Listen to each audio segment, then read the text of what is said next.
DCB മീഡിയയുടെ പുതിയൊരു വീഡിയോയിലേക്ക് സ്വാഗതം. ഇന്ന് ഏപ്രിൽ 28 ചൊവ്വ. ഇന്നും തുടർന്നു വരുന്ന ദിവസങ്ങളിലും നിങ്ങൾ അറിഞ്ഞിരിക്കേണ്ട പ്രധാനപ്പെട്ട വാർത്താ അപ്ഡേറ്റുകളാണ് ഷെയർ ചെയ്യുന്നത്. ചാനൽ ആദ്യമായി കാണുന്നവർ സബ്സ്ക്രൈബ് ചെയ്യുക, വീഡിയോ ഇഷ്ടമായാൽ ലൈക്ക് ചെയ്യുക, ഫേസ്ബുക്കിൽ കാണുന്നവർ പേജ് ഫോളോ കൂടി ചെയ്യുക. ആദ്യത്തെ അറിയിപ്പ്: കേരളത്തിൽ വേനൽ കടുക്കുന്ന സാഹചര്യത്തിൽ ഇടുക്കിയും വയനാടും ഒഴികെയുള്ള 12 ജില്ലകളിൽ ഉയർന്ന താപനില മുന്നറിയിപ്പ് പുറപ്പെടുവിച്ചിരിക്കുകയാണ്. കടുത്ത ചൂടിനെ തുടർന്ന് സംസ്ഥാനത്തിന്റെ വിവിധ ഭാഗങ്ങളിൽ കുടിവെള്ളക്ഷാമം രൂക്ഷമാകുകയും സൂര്യതാപം ഏൽക്കാനുള്ള സാധ്യത വർദ്ധിക്കുകയും ചെയ്തിട്ടുണ്ട്. അതിനാൽ പുറത്തിറങ്ങുന്നവരും വെയിലത്ത് ജോലി ചെയ്യുന്നവരും അതീവ ജാഗ്രത പാലിക്കണമെന്ന് അധികൃതർ നിർദ്ദേശിക്കുന്നുണ്ട്. അടുത്തറിയിപ്പ്: സംസ്ഥാനത്ത് സ്വർണ്ണവില കുറഞ്ഞിരിക്കുകയാണ്. പവന് ഒറ്റയടിക്ക് 520 രൂപയാണ് കുറഞ്ഞത്. 1,12,200 രൂപയാണ് ഒരു പവൻ സ്വർണത്തിന്റെ ഇന്നത്തെ വില. ഗ്രാമിന് ആനുപാതികമായി 65 രൂപയാണ് കുറഞ്ഞത്. 14,025 രൂപയാണ് 1 ഗ്രാം സ്വർണത്തിന്റെ ഇന്നത്തെ വില. അടുത്തറിയിപ്പ്: ന്യൂനപക്ഷ മതവിഭാഗങ്ങളിൽപ്പെട്ട പെൺകുട്ടികളുടെ വിവാഹാവശ്യങ്ങൾക്കായി സുമിത്രം പദ്ധതി വഴി കുറഞ്ഞ പലിശ നിരക്കിൽ വായ്പ നൽകുന്നുണ്ട്. കേരള സംസ്ഥാന ന്യൂനപക്ഷ വികസന ധനകാര്യ കോർപ്പറേഷൻ മുഖേനയാണ് പദ്ധതി നടപ്പിലാക്കുന്നത്.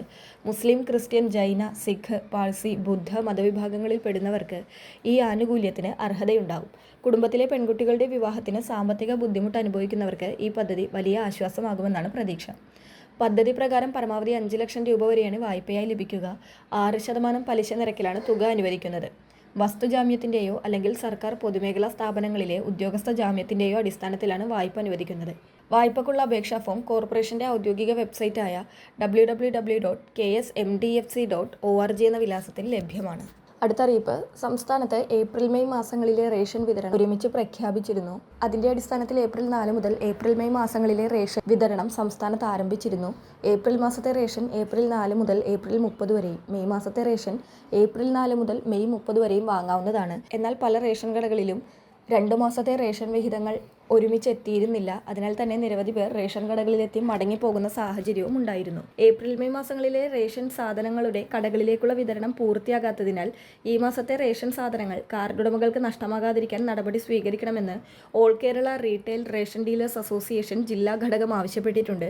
മെയ് മാസത്തിൽ ഇ-പോസ് മെഷീൻ ക്രമീകരിക്കുമ്പോൾ ഏപ്രിൽ മാസത്തിൽ വാങ്ങിക്കാത്തവർക്ക് കൂടി ലഭിക്കാനുള്ള നടപടി സ്വീകരിക്കണമെന്നാണ് ജില്ലാ പ്രസിഡന്റ് ആവശ്യപ്പെട്ടിരിക്കുന്നത്. അടുത്തറിയിപ്പ്: വൈദ്യുതി ഉപയോഗം വർദ്ധിക്കുന്ന സാഹചര്യം കണക്കിലെടുത്ത് KSEB സംസ്ഥാനത്ത് നിയന്ത്രണങ്ങൾ ഏർപ്പെടുത്തിയിരിക്കുകയാണ്. വൈകുന്നേരം 6 മുതൽ 11 മണി വരെയുള്ള പീക്ക് സമയങ്ങളിൽ 15 മിനിറ്റ് മുതൽ അരമണിക്കൂർ വരെ വൈദ്യുതി മുടങ്ങാൻ സാധ്യതയുണ്ട്. ഇത് മുൻകൂട്ടി SMS വഴി ഉപഭോക്താക്കളെ അറിയിക്കും. വൈദ്യുതി വാങ്ങുന്നതിനായി റെഗുലേറ്ററി കമ്മീഷൻ KSEBക്ക് പ്രത്യേക അനുമതിയും നൽകിയിട്ടുണ്ട്.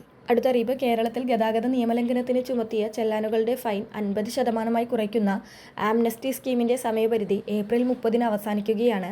services.mvd.kerala.gov.in വഴി അപേക്ഷ നൽകി വാഹന ഉടമകൾക്ക് ഫൈൻ അടക്കാം. 2024 ഡിസംബർ 31 മുൻപ് മോട്ടോർ വാഹന വകുപ്പും കേരള പോലീസും ചുമത്തിയ ചെല്ലാനുകളാണ് ഇത്തരത്തിൽ തീർപ്പാക്കാൻ സാധിക്കുക. കേവലം 2 ദിവസങ്ങൾ കൂടിയേ ഇത്തരത്തിൽ ഇളവുകളോടെ പിഴ അടച്ചു തീർക്കാൻ സാധിക്കുകയുള്ളൂ. അതിനാൽ എല്ലാ വാഹന ഉടമകളും ഇക്കാര്യം പ്രത്യേകം ശ്രദ്ധിക്കുക. വളരെ പ്രധാനപ്പെട്ട ഈ വാർത്താ അപ്ഡേറ്റുകൾ മറ്റുള്ളവർക്ക് കൂടി ഷെയർ ചെയ്യുക.